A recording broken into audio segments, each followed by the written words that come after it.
Hi everyone, welcome to October CPP Serbia meetup. We have Aleksandar here, and he's going to tell us about tests and testing, and let's see. Yeah. Greetings to. Greetings to you all. Welcome to my humble presentation. I am Aleksandar, and today I'm going to talk about unit testing and basically stuff that I don't like when it comes to legacy code and how some people think that unit testing should be done. So first of all, who am I? I'm an average Joe programmer. What I mean by that, I don't have my own company. I don't have a PhD. Basically, I always worked for somebody else, and throughout the years, I worked on a lot of legacy code. In my free time, I'm trying to make something which is going to be cool, but yeah, still nothing. So I started working in 2018, did C++ my whole career, wrote a lot of unit tests. Some were good, some were bad, but yeah, that's it. It is what it is. So why am I here today? Well, this is a picture from our annual barbecue, C++ barbecue, and here you can see us playing chess. And these games basically decided who's going to be the next lecturer. Long story short, I lost. So that's why I'm here now. One small disclaimer, this presentation is basically a rant where I vent my frustration in relation to unit testing found in legacy code bases. Also, another small disclaimer, I'm really, really nervous. I'm really bad at presenting, so I would appreciate it if you would save your questions until I ask if there are any. So yeah, I spent my whole day practicing this over and over again. I already lost my voice, so yeah.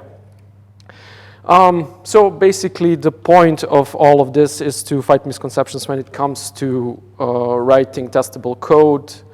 And maybe I'm wrong. All of this is basically based upon on my own opinion and my own experience. So yeah. Also, this is an entry level to intermediate level lecture. But sometimes even senior developers don't know about this stuff and don't really grasp what is actually good, what is actually a good test, and what is actually a testable code. So yeah, let's start. So a colleague writes a new function. He puts it into code review. You view it and you say, yeah, test this. We should have a unit test for this. This is a new code. We want to have our coverage. And basically, they are yeah, it's going to be easy. We just write the test. 2 hours later, you get an RPR for the unit test. And yeah, they write it, you review it, and then you see what they wrote. And it's basically, come on, man.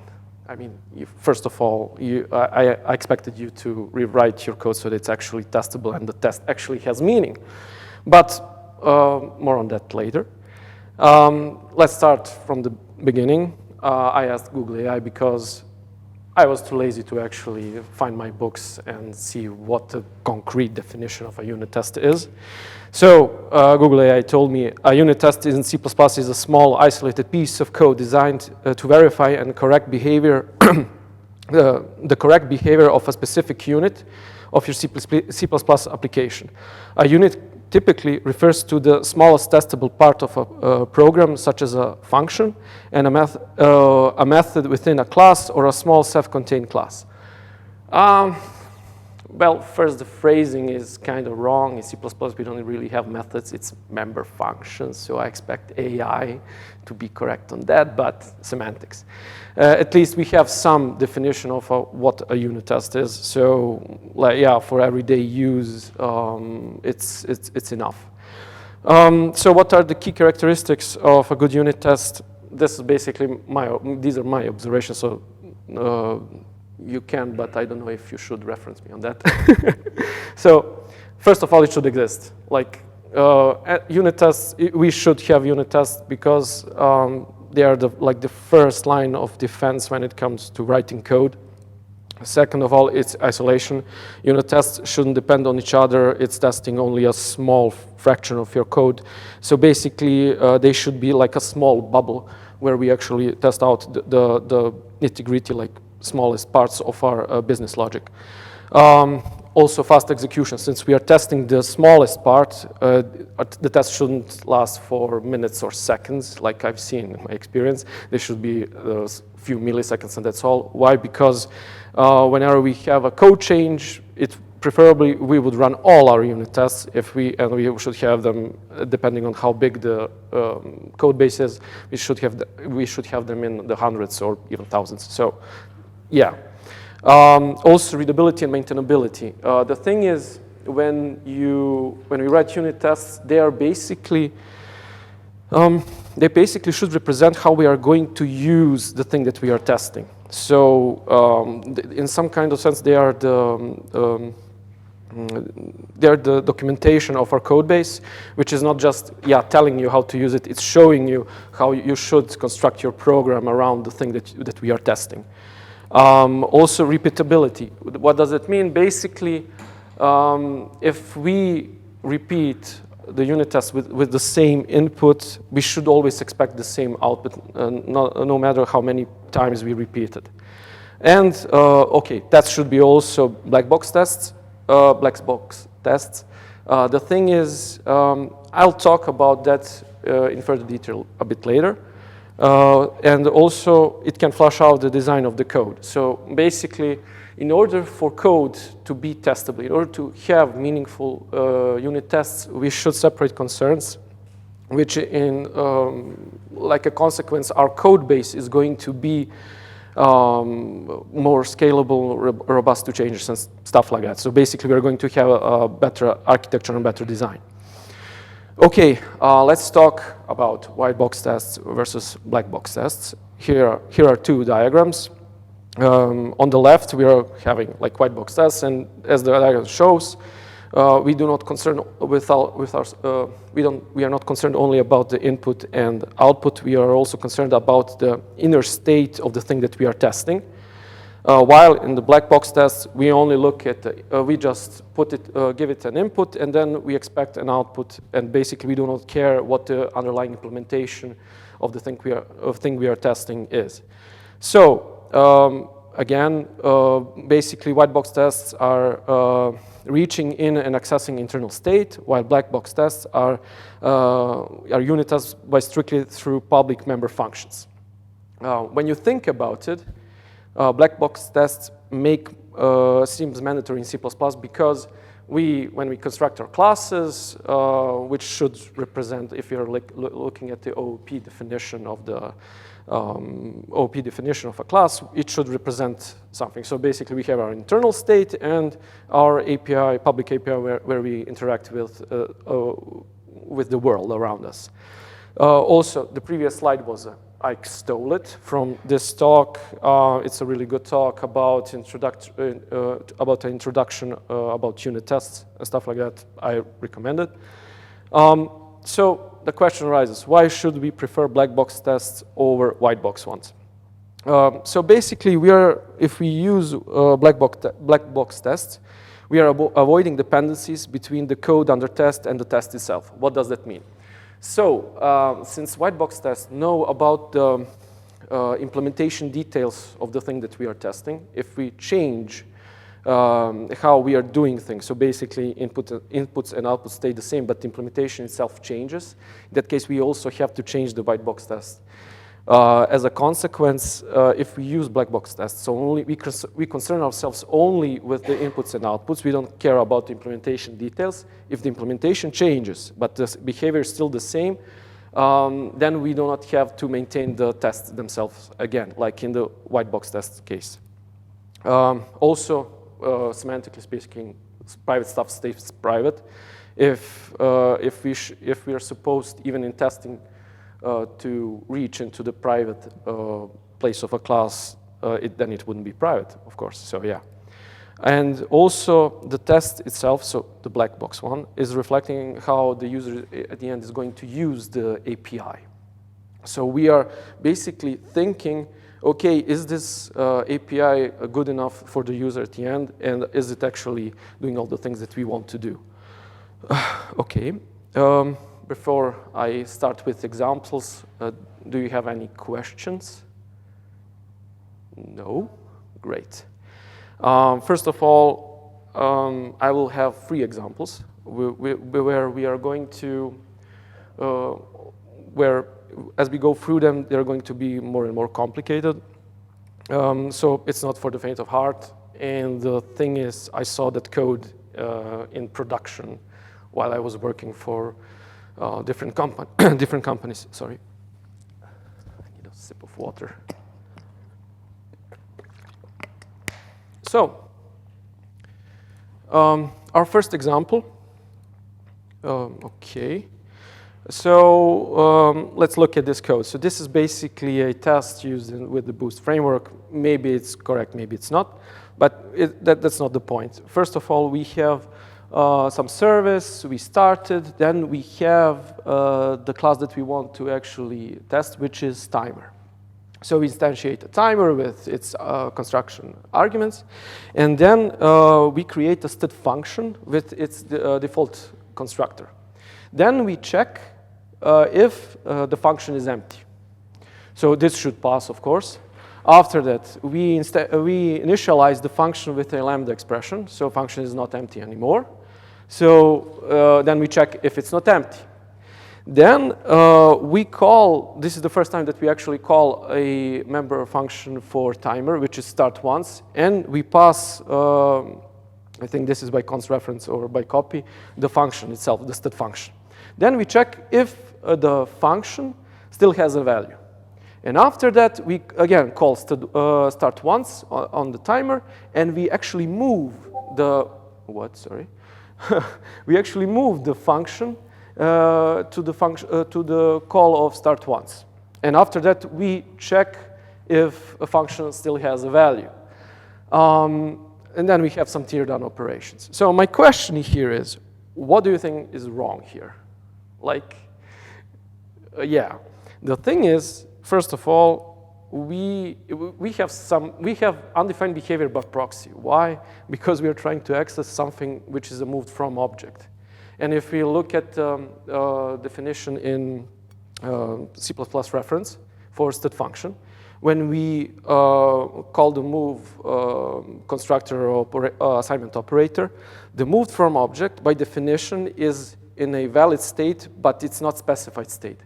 What does that mean? Basically, we are not supposed to touch this after we move from it. Why is that? Well, basically because of like portability reasons. So if we run this test on Windows, maybe it will pass, but if we run the same test with the same code on Mac or Linux, then this test is going to fail. So yeah, that's not really good. Like, what are we actually testing here? Are we testing the behavior of our timer class and its behavior start once, or are we testing if stud move actually moved the function into the start once function? Also, what is the value that this test is giving us when we read it? Like, and if we execute it. So basically, what are we actually testing? Why? So is there a solution? When I encountered this, I told them, okay, we should delete this. This is basically meaningless. It doesn't even have a point, so why are we doing this? We are not actually testing the business logic, we are testing the concrete implementation of the standard library or whoever gave us the compiler. Also, the other thing is that we should actually write meaningful unit tests which are tackling the behavior of the business logic. So the timer should be in the center of the test, not the stud function and how it behaves when you move from it. Also, this is the most difficult one. If you see that your colleagues are doing stuff like this, you should tell him, okay, dude, this is not good.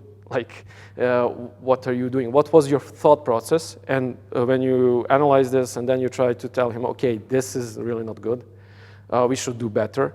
And why? Because basically we missed the point with this unit test. Like, this is not really giving any value to our project. So, yeah, this is a people problem, basically. Okay, any questions related to this example? No? Okay, everybody knows everything, nice. Or nobody's listening to me, so either one is okay. Okay, let me ask you for something. So I need examples of something really, really complicated. So do you know something which is really, really complicated in life, which we want to model, for instance?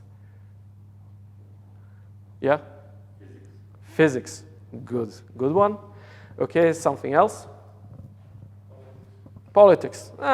That's basically easy. You just follow the money. So, yeah. But I went today with a long-term relationship. So that's one of the most complicated things ever, if you ask me. So, yeah. So what are complicated operations which are possible with long-term relationships? First of all, decide what to eat for dinner. Okay. You have a problem like the probability of actually hitting the mark is really, really low. So you have to really fine-tune and know the object with which you are working with.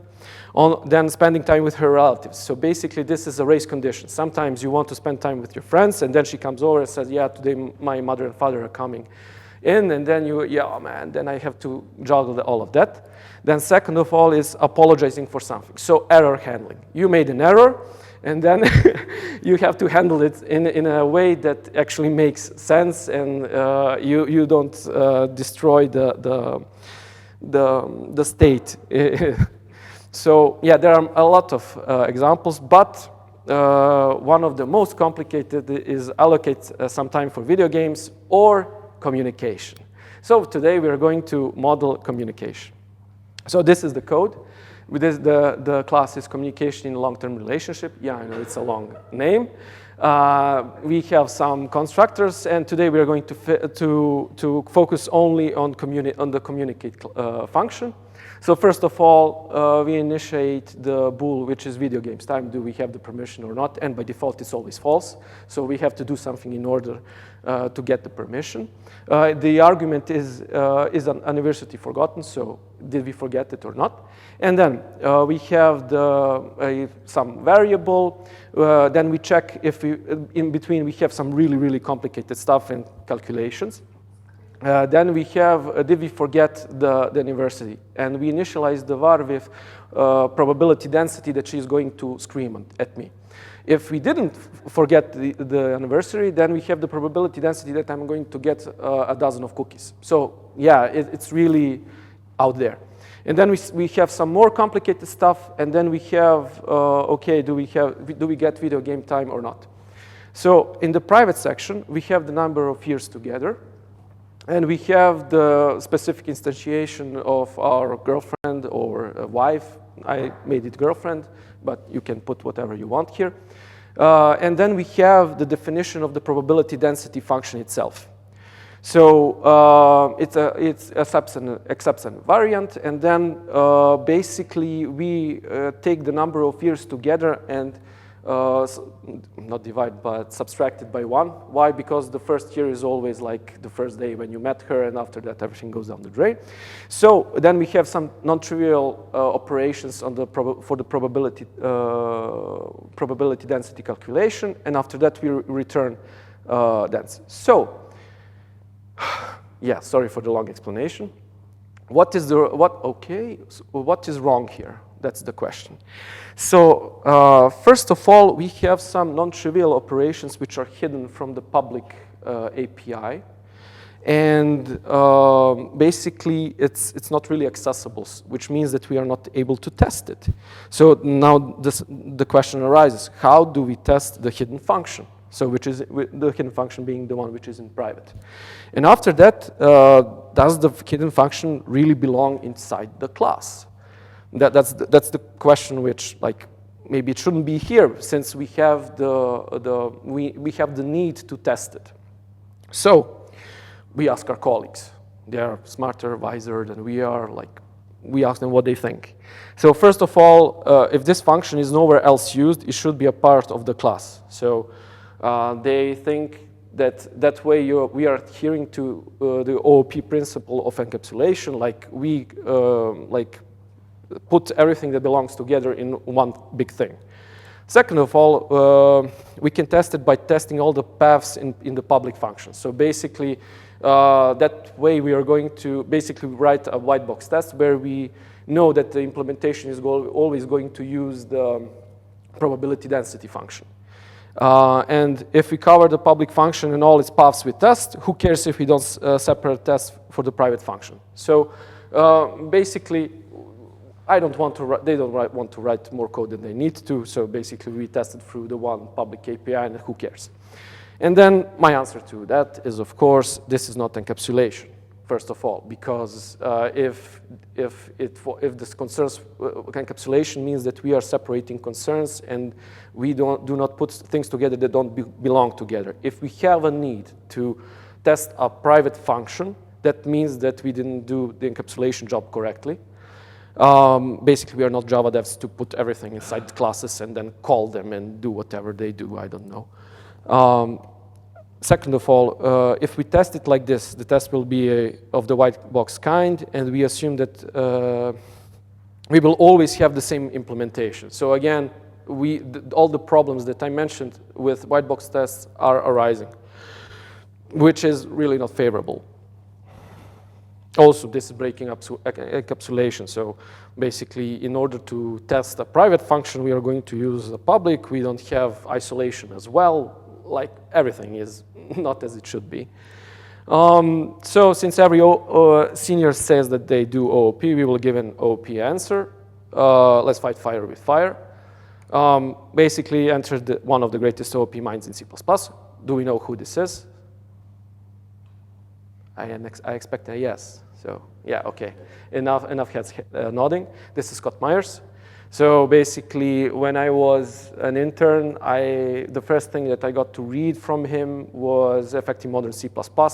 I read that book in 2 days. First of all, it was really good. Second of all, I wanted to get a job. So I wanted to prove myself.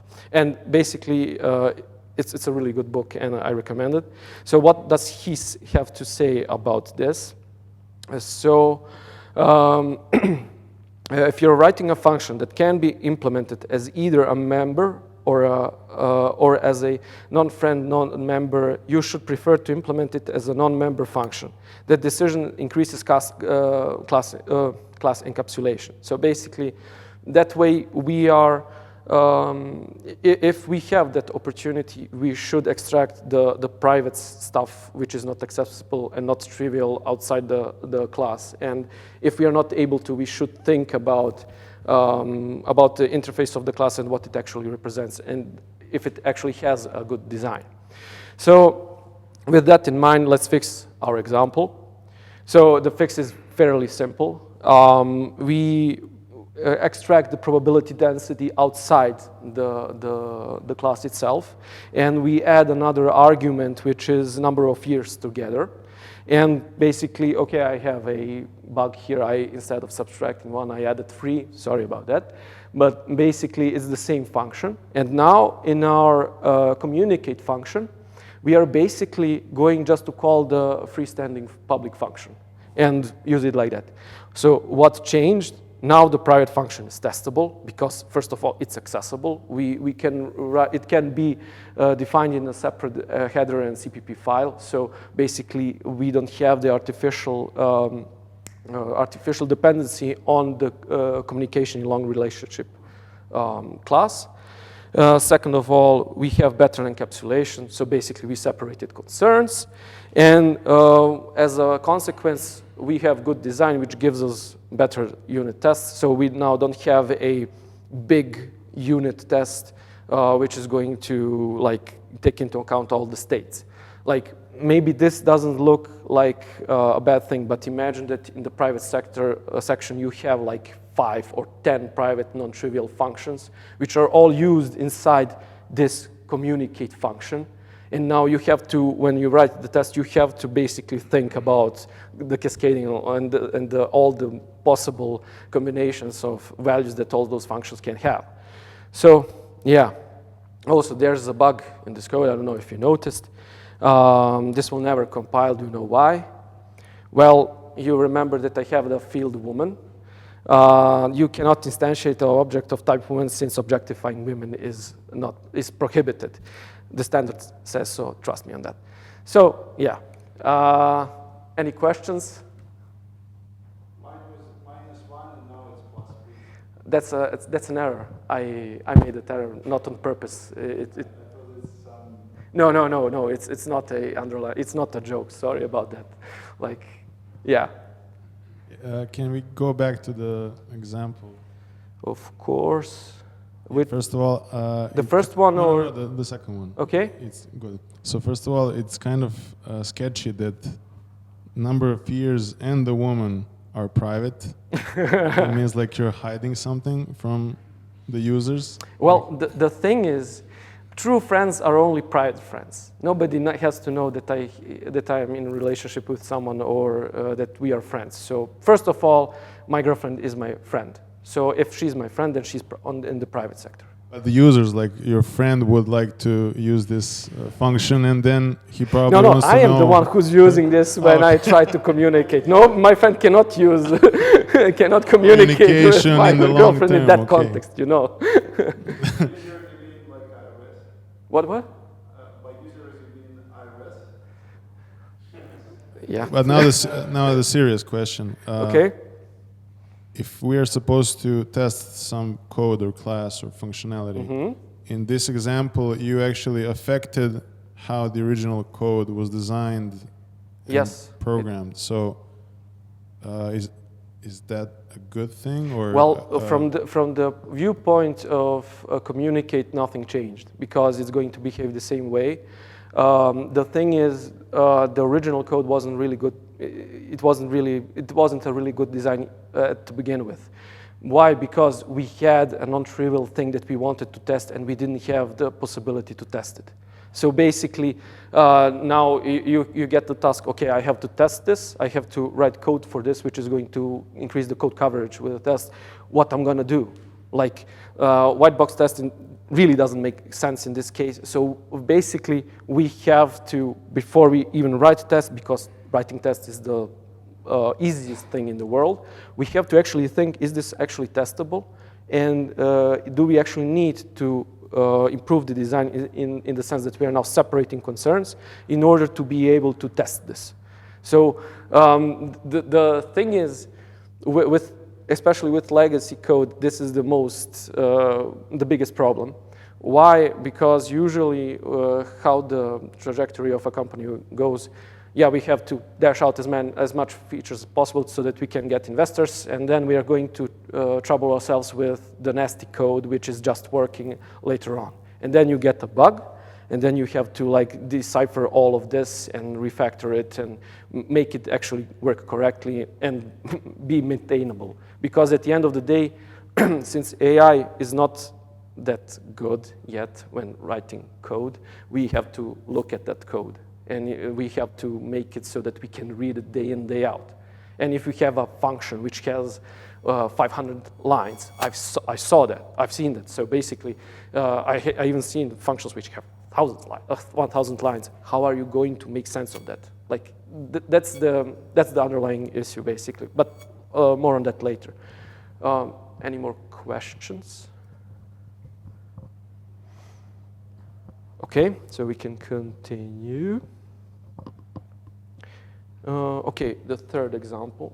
Just a sip of water because I'm losing my voice. The third example. Okay. You are maybe going to hate me after this one. And but what can I do? My hands were tied. Like, it is what it is. We are working with other people. So, one question, is this unit testable? When I say unit, I mean the function itself. So we have create file if true. I know it's the whole point of this class is that we are actually accessing the file system directly. Not class, function, sorry. So in this function, we get a argument which is true, and we get the name of the file that we want to create. We want to check if it's really, really true based on if it's really true. And basically, if it's not, after some complex logic, if it's not really true, then we just return. If it is really, really true, then we create a file path, we check if the parent path exists. If it doesn't exist, then we create all the directories, we log that, and then we create offstream file with the designated path. We try to open it. If we succeeded, then we write hello C++ Serbia, we close it. We say, yeah, file created, logging, etc., and then we return true. Else, we log, yeah, we failed to create file, and yeah, we just return. So, one question, is this unit testable? The main thing here is that we are accessing the file system directly. So, and currently we do not have a way to like exchange it. So why is this important? Yes, but there are more concerns about this. So what would our colleagues say? Yeah, they would be like, yes, it is. You can write a test and check if the output, check the output depending on the input. And then what do we think? We say, no, it is not. These tests would touch the file system. They are going to be slow. So we are breaking one of the rules. What a unit test should be, it should be fast. And we would use some logic under the hood, which is not really tied to our business logic. This is more of an integration test because we are testing the whole thing from the business logic to the file system and operating system itself. So it's not really what we want. We want only to test the layer which we wrote. So what is the solution? We should add abstractions. So instead of actually having accessing the file system directly through Boost or creating files, we create a class. It doesn't matter what it looks like or what it has as operations. Basically, we should have that layer in between our business logic and the operating system itself. Okay, but then how do we use it? So we already have a lot of code which is using Boost file system where we actually create all the files in memory in real life. So basically now we have to exchange that with our class or our abstraction. So the first thing we can do is instantiation. We instantiate it, and then through dependency injection, we just pass it to all the functions and all the components where we need this. Second is singleton. So the argument behind singleton is, yeah, this is a resource which is publicly available to everyone. So yeah, we should treat it as such, which is a mutable singleton. And then we ask the colleagues again, and they say, yeah, singleton, of course. We are using, since we are using so we are using singletons everywhere because it was easier when we started working on that code, and it's everywhere, one more or less, who cares? But then we don't really like singletons. Like it's kind of, when I hear it and when I talk with colleagues about this, they always make this kind of face. So yeah. What's the downsides of global mutable singletons? They are really not testable. Like, because they are adding global state, we cannot really think about it when we write our own tests for components, because we have to take that state into consideration as well. It's a hidden global state, so basically we always have a ghost which is moving our furniture around our house when we try to do something, and sometimes it can really be hard to debug and find problems with it. Because we are using singletons, we have a degree of tight coupling between our code and the singleton itself. So our code now starts to depend on the state of the global singleton on the ghost. So, and also it's difficult to have the lifecycle management. So when was it created? When was it destroyed? What's happening with it? I mean, yeah, etc. So, but then your colleagues respond, yes, but we use them everywhere. Also, if we go with dependency injection and instantiation, we would have to refactor the whole code base. Because, and no manager is going to ever approve that, because that's going to be time where you're going to basically have the same behavior in the production code, but you're just going to change the design. And they're basically, okay, if it works, why touch anything? Like, don't touch it.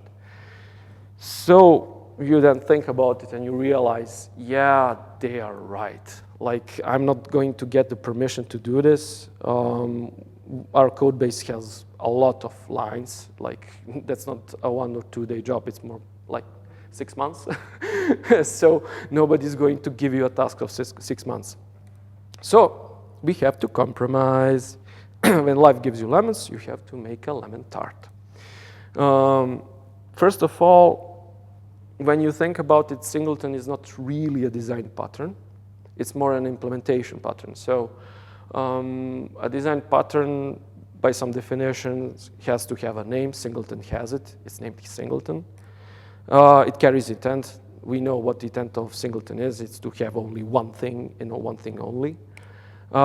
It has been proven, so people used it throughout the years and did something with it.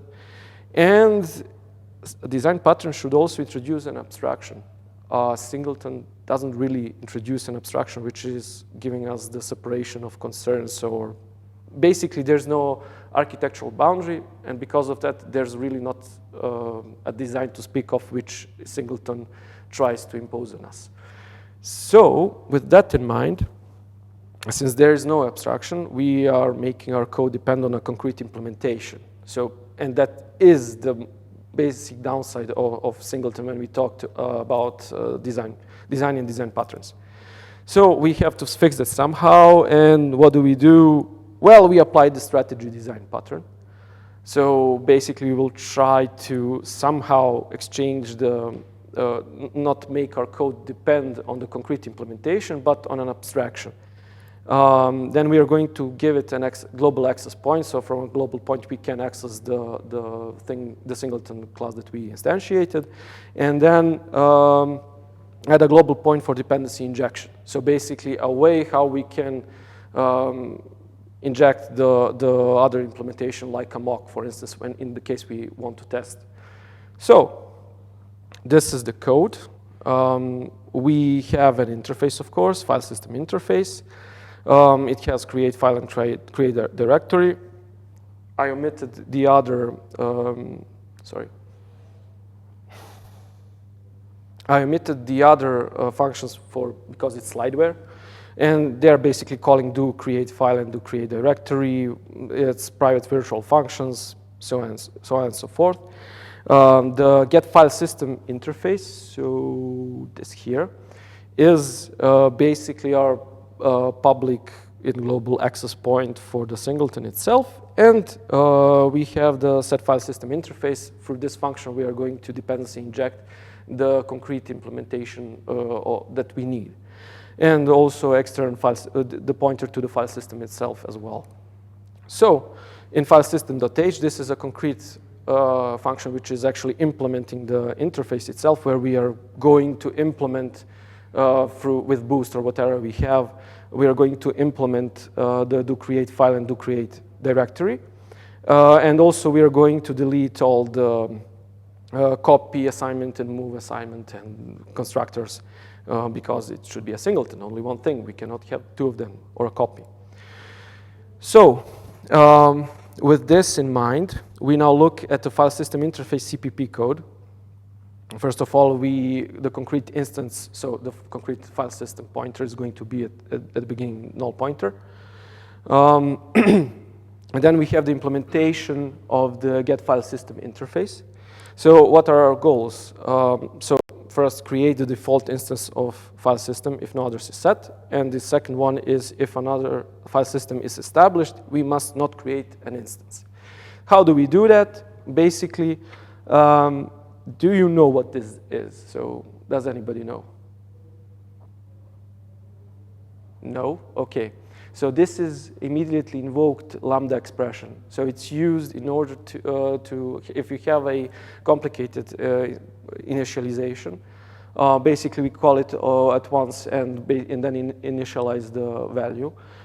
This is static because basically this is a Myers singleton. So it has to be, since C++ 11, I think, when we initialize static function variables, they are basically thread safe.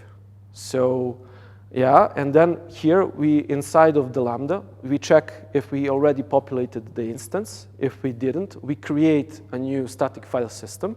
So it's going to be allocated on the data segment. And we initialize the instance with the address of the file system that we created.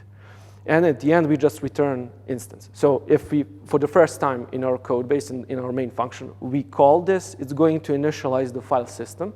After we call it again, the instance is already initialized, we just skip it. So basically, we're always going to get the same instance of file system. So why is this important for testing? So what this gives us, in the combination with set file system interface, gives us a way how to actually create a mock for file system interface, so for the file system itself.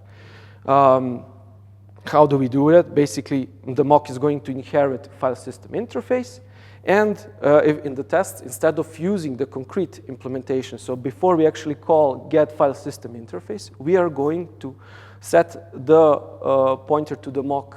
And then in our tests, instead of touching the concrete file system, instead of creating files, directories, whatever, we are actually going to work with mock methods. So this way, we made a compromise. So basically, our code, which relies on the file system, became testable, because now we can push in another mock implementation, which is basically not going to do anything with the concrete file system, but it's just going to execute the mock functions. So, yeah. So first of all, what did we get with all of this? File system is an implementation detail. So now we do not depend on the file system itself, but on the interface. We have a single node of access for the file system. When testing, we can mock out the file system, which I mentioned before. And now our code becomes testable. So we checkmark all of these things that are all of our goals. Also, we keep our job because we didn't refactor the whole project, which is the most important one, because at the end of the day, we depend on that job. So yeah, sometimes, or probably often, we have to refactor the code in order for it to become testable. Writing unit tests becomes a question of refactoring the design so that the code becomes actually testable. Like, as I've said, writing unit tests is simple. Also, this approach, I've seen it in this book. The author is Klaus Siegelberger, and he really, I think this is really, it's really easy to read, and it's a good introduction to general thinking about software design, especially in C++. Like, we don't, I don't know, like, you can read books from Aleksandar Nikolić and stuff like that, but this is like good introductory thing. Okay, so the overarching problem with all three examples, what is it? So writing unit tests is easy, writing testable code is not, especially when you're under the time pressure and you have to show the investors that you made something which is working, and usually the shortcut is, yeah, who cares about unit tests, like, we will do them later. But the thing is, if enough time passes, it's going to be harder and harder to actually change the design. Also, not everyone is on the same level, like when it comes to stuff like that, and that is okay. Like, we all learn. Even I don't know everything. Not everybody knows. Okay, that came across bad. I didn't mean that. Sorry. So what I want to say, I'm the first one who actually doesn't know everything. Like, I make a lot of mistakes and really rely on people around me to show me stuff. And I'm always open for suggestions. But the most destructive thing when working is the general mindset of some colleagues that I had. It's just a test. Who cares? Like, it's not something which is going to run on the production of our client. So, but on the other hand, unit tests are the like supporting pillar of our code. Like they are validating that the smallest parts of our project are actually working. So yeah. So what is the solution? Sharing knowledge. So a lot of managers are actually going to be okay with you organizing knowledge sharing sessions because that is like productive. But sometimes some people are going to accept that stuff, some people are not. It is what it is. It's a people problem. C++ as such a long, old language has a people problem. Second of all, hold each other accountable. So if you see that your colleague wrote an invalid test, don't hesitate to tell him, okay, this is bad. We have to fix this. And I know a lot of people who are like, yeah, but that creates friction in the team. Well, yeah, but at the end of the day, the product is our priority. And we shouldn't play politics with each other, so yeah. Also, tests are our code as well. What does it, well, what I mean by that, there's a saying, what you do, how you do something is how you do everything. If we do not take care about the first supporting pillar of our production code, then our production code is also not going to be really well written. Because as we've seen, sorry, so it's a long presentation. The tests can actually improve the separation of concerns and single responsibility principle from of our code base and our design overall. So with all of this, we came to an end of my presentation. I am open to any questions that you have. So, yeah. Of course.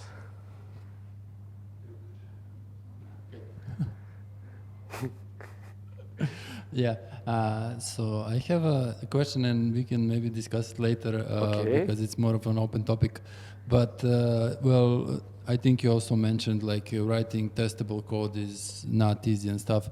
So how do you feel about the whole cult of like having to write tests? I'm all for writing tests, but people did software engineering for a long time without tests. Like the software that flew the spaceship to moon was written in assembly, and I can't say for sure, but I'm pretty sure it had no tests, and it did just fine. Yes, but they did, no, it didn't just do just fine. They like had a lot of trials and errors, like to the moon. You remember the rockets exploding and stuff like that.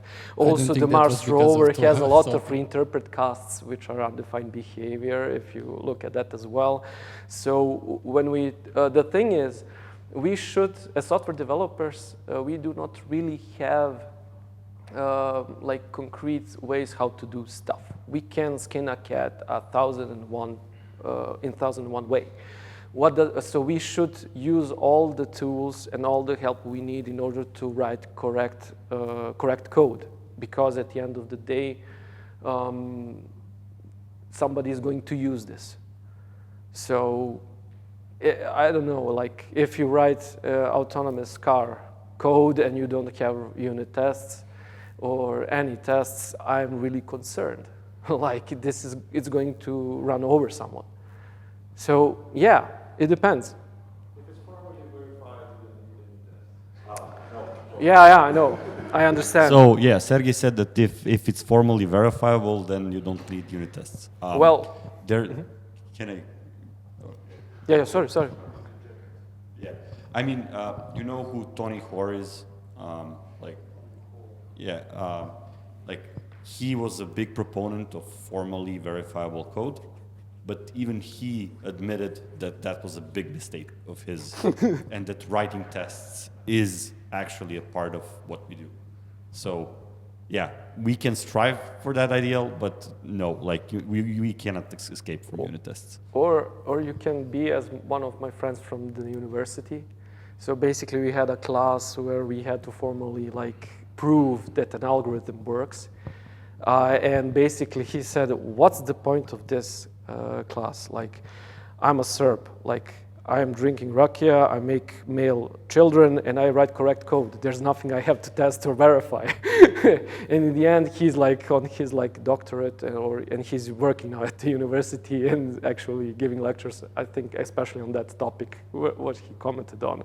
So yeah, basically you can go about your life that way as well, but it depends. So as everything in software design and development, it depends on the situation. Like if you have to write a hotfix because the client lost thousands of gigabytes of data or something like that, you will just think about finding the bug and deploying it, and then after that, okay, we'll verify it with unit tests, maybe. I mean, there are projects like that. But if we have unit tests, maybe that wouldn't happen. So it's a trade-off. So, yeah. But that's like not the only angle. Like, yeah, you'll make a perfect code, but somebody else will work on that code too, and they'll break it maybe, and they need that test like for themselves. You don't need it for you if you're like perfect, but somebody else. Yeah. My point exactly.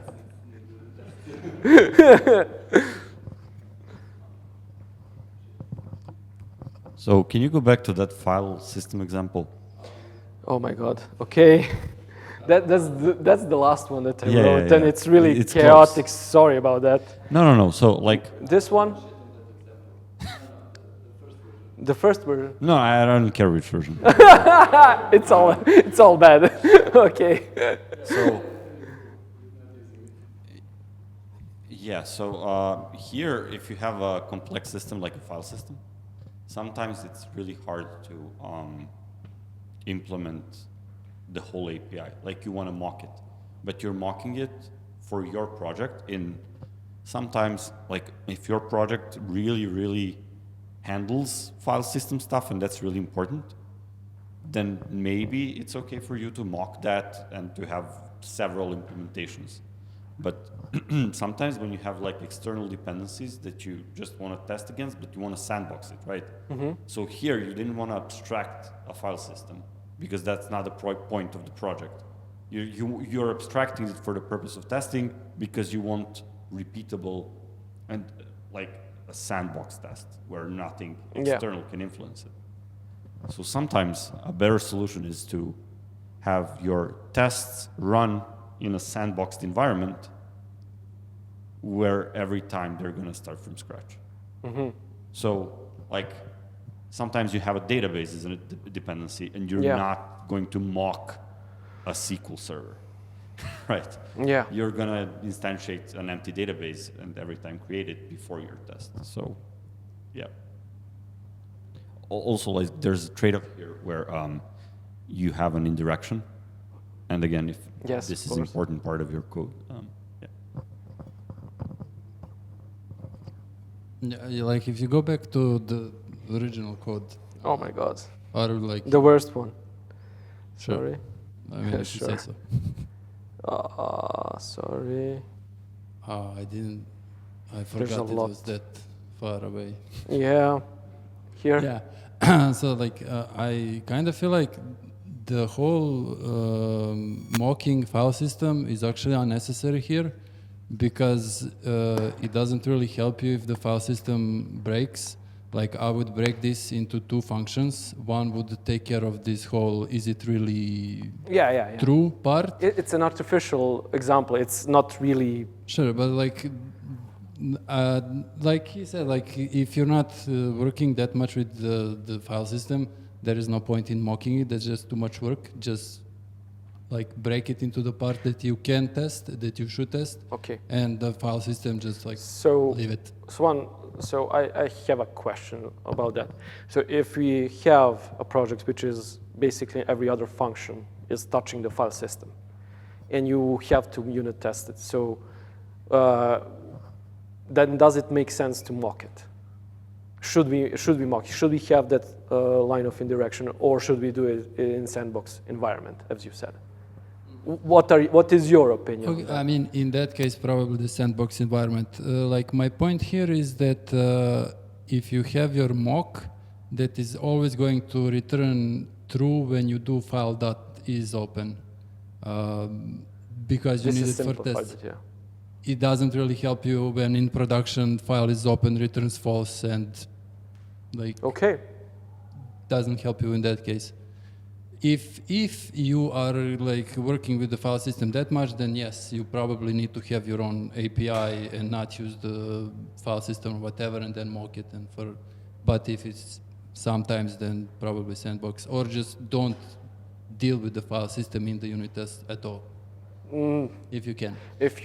Okay, but if you have a lot of code which has like business logic, which is depending on file system and the interaction with it, then it's kind of, then you cannot test anything. Yeah, right? I mean, I agree. I worked at Pure Storage, and our job, our product was storage, and of course, we had all this stuff because we needed it. But if you don't use it that much, then it's too much work. Sandbox and just, okay. Have two functions. One does the is really true part. The other does the file writing, and then test the is really true part properly, and the creative true just calls those two functions, and that's it.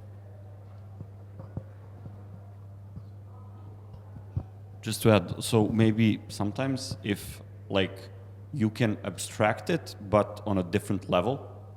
So if you're not really caring about it being a file system, but you're just looking to store stuff, like your storage can be a good abstraction, and then instantiate your implementation with different types of storage. So you have like file system storage, and you have like in-memory storage, and then you use that abstraction to store your data, and any functional tests you do with an in-memory store, and you test your file system store, and then the logic is tested with the in-memory test, and the only test where you have to deal with the file system is your actual implementation of the storage class that stores the file system, and that makes it much easier.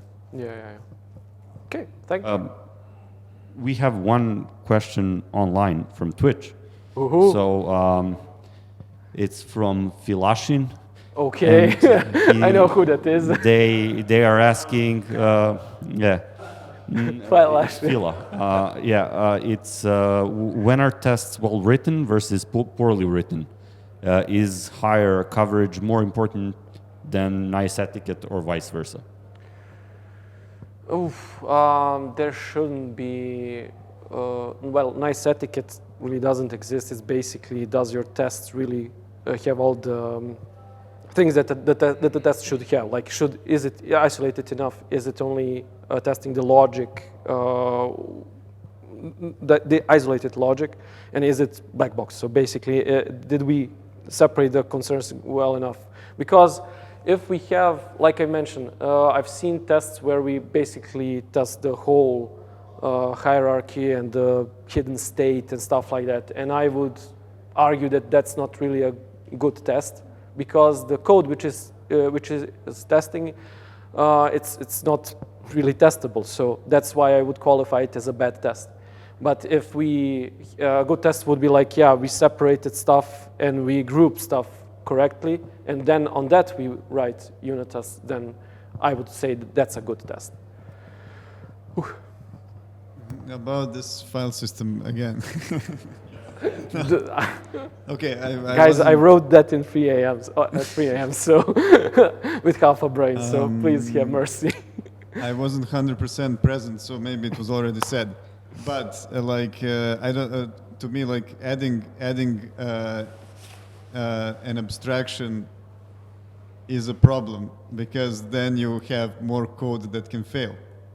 Like, Yes. I mean, then you can you need to test your mockup for the file system. Yeah. Well, you I see. you have to you yourself have to like weigh what's more important to you. Like, is it a bigger problem that you are always, when running unit tests, that you're always touching the file system and create big files and stuff like that? Or is it a big problem that you have to maintain another abstraction? I'm not sarcastic, I'm basically, you have to weigh out what is more important, what's your priority? And based on that, you decide what you want to do. Yeah, but you also said that the problem with touching the file system is speed, like you make it slower. But like, I mean, I don't know. Maybe it's not. fine to sacrifice a few seconds for. Well, I've seen tests which are lasting minutes. So, Okay. and if you have thousands of tests, a few seconds adds up really fast. So I wouldn't really say that a few seconds is a small amount of time. Okay, and destroy me. I just wanted to say, like, I mean, you can also just in this case replace a file stream with a string stream, and then you can just mock everything in the string, no? Instead of using I mean, the only difference would be like opening and closing a file, which is something that I would say, like, I hope the standard library is good enough to handle that for me. I don't know. There's you want to reply to my nebulosny pity? No, I actually have just a comment, and this comes back to the beginning where you said like unit tests are about testing units. The reason you cannot unit test this is this isn't a unit. This does too many things for you to do to have a simple unit test. Agreed. Which comes back to my previous comment, like split it into smaller that you can unit test properly. I agree. That's sorry for the low quality of my example. That's all I'm gonna say. Like, No need to apologize. It's a real world code. So if this example is not real world, I've seen worse, and we all have seen worse. Yeah. So it's not like this is not easily written. The thing that I wanted to comment on is that you're creating an abstraction over a file system, and a file system is already an abstraction of something. Maybe you should just reuse the abstraction that is already there. You can use RAM disk if your disk access is slow. You can, there are a plethora of overlay file systems, sandbox file systems, etc. I would argue that you don't need to re-implement everything that a file system needs in order to have something that tests your code that works with something like a file system. You already have a lot of projects in the world which already implement file systems, whether it's in RAM or it's on hard drive or whatever. okay, thanks. As I said, I don't know everything. Like, I don't know a lot of things, so thanks for the comments. Anybody else? With this, yeah. Thank you. Wait, I even have a thank you slide. Wait. And it's nothing special, of course. Just realized some of my problems when I was. I mean, like, yeah, of course. I don't know. It doesn't matter. But like, if the files are huge, then then my questions don't work. Yeah. But I personally never had cases with huge files. So, but there's a lot of cases where you do have. Thank you, Aleksandar.